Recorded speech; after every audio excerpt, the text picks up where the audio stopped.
Hey everyone, welcome to George's Library. My name is George, and today I want to talk about The Story of a New Name by Elena Ferrante.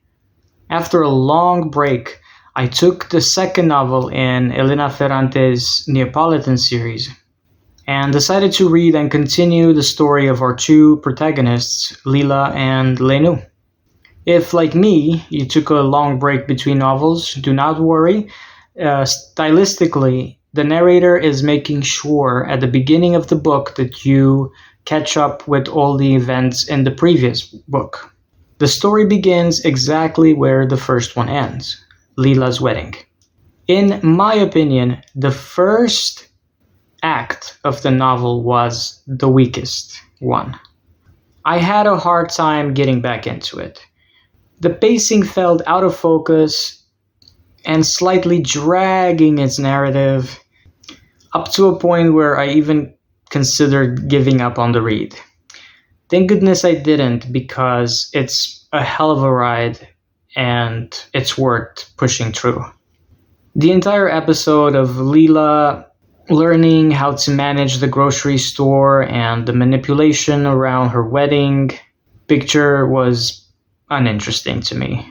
Regardless, the episode was not out of place. The story builds beautifully on top of each other, and the narrative is well driven.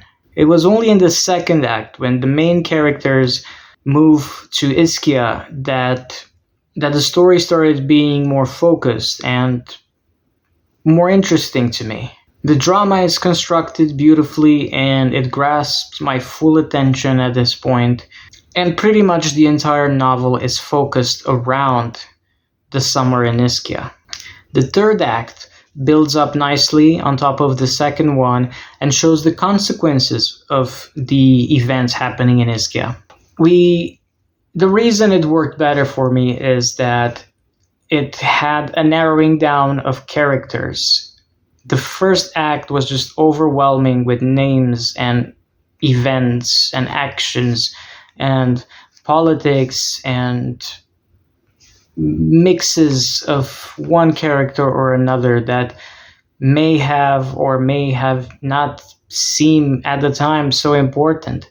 I think it's only later on in the story that you actually start having a full grasp of why all those characters were meant to be there and present, and what the scope of this entire series actually is.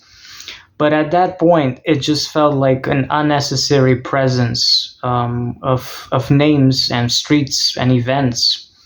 And it was only when things narrowed down in Ischia to just four or five characters, that I felt like, okay, we're back in focus now, and I can actually pay attention to what is going on and the direction we're heading with this book.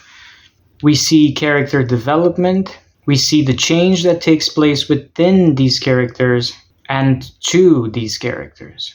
This is, as in the title, the story of a new name. This is a story of discovery of oneself and of creation of oneself. One builds his own name. It's a novel about identity and the complicated things that an identity is formed of. I very much enjoy this series, and I'm looking forward to reading the rest of it and introducing the books to you.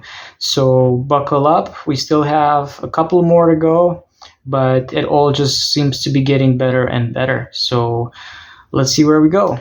Meanwhile, I wish you all to stay safe, be kind, and keep on reading. I'll see you next time.